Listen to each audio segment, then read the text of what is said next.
NGS, we mean that it is next generation sequencing. And what does NGS imply?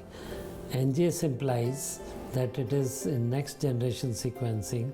We sequence the various tumors and sequence them into various genes, genetic profiling, comprehensive molecular profiling we call it, and there we know the aberrant genes and the non-aberrant genes, and there we can molecularly subtype them and find out the treatment options.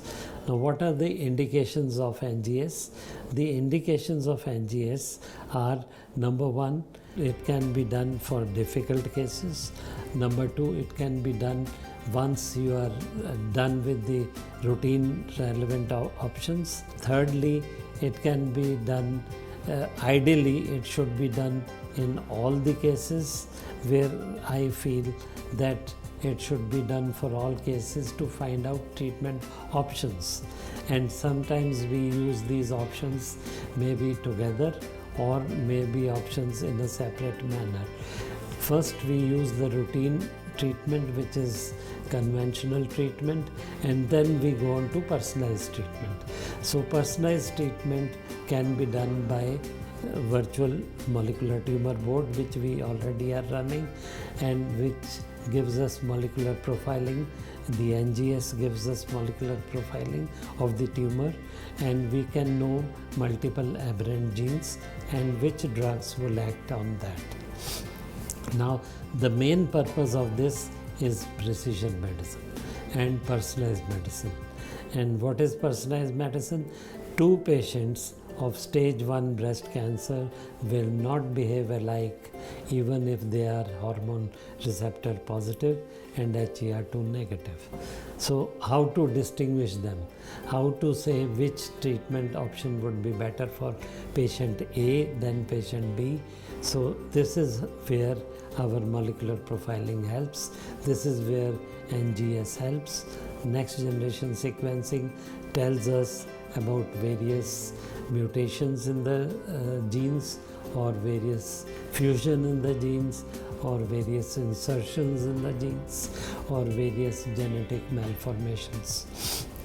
Now, if we know about genetic profile of the patient, we do hereditary gene panels also, by which we can know if any of the hereditary genes are mutated or not, because BRCA1 and 2 mutations or PAL-B2 mutations or other gene mutations, we have a drug which is a PARP inhibitor, and we are having another PARP inhibitors in line now, multiple PARP inhibitors, which can be given irrespective of BRCA mutations or hereditary gene panel mutations.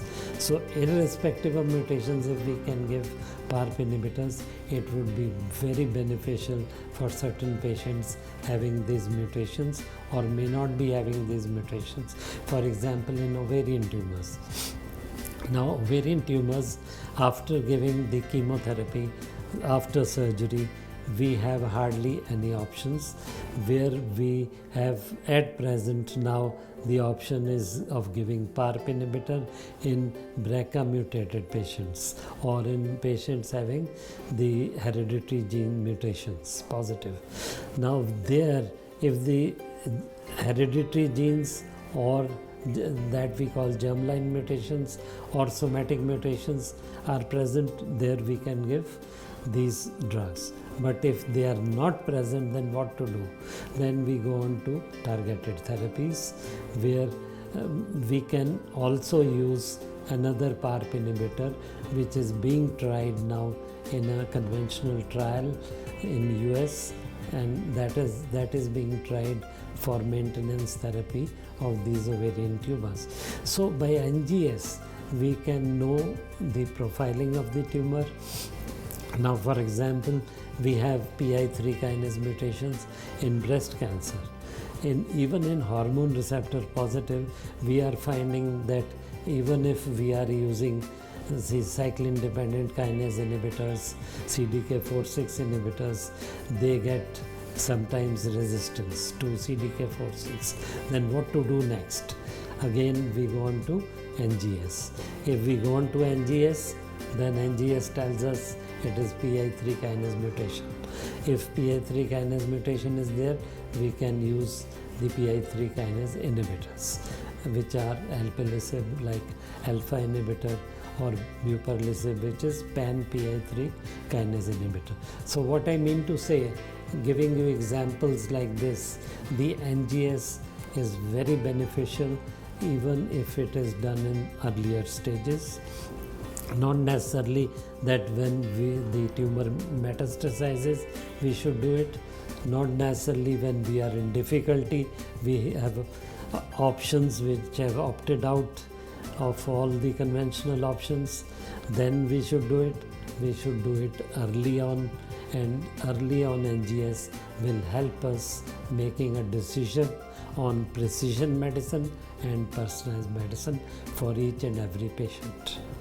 Now, saying all this, that NGS is so useful for all of us as oncologists, and we always feel much more comfortable with NGS. If we have NGS, we feel more comfortable. Not that in all the cases NGS will tell us everything.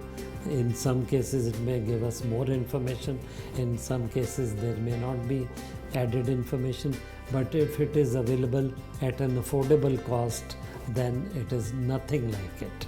So that is where, at affordable cost, if NGS is available, that means we have won the game of treating oncology patients.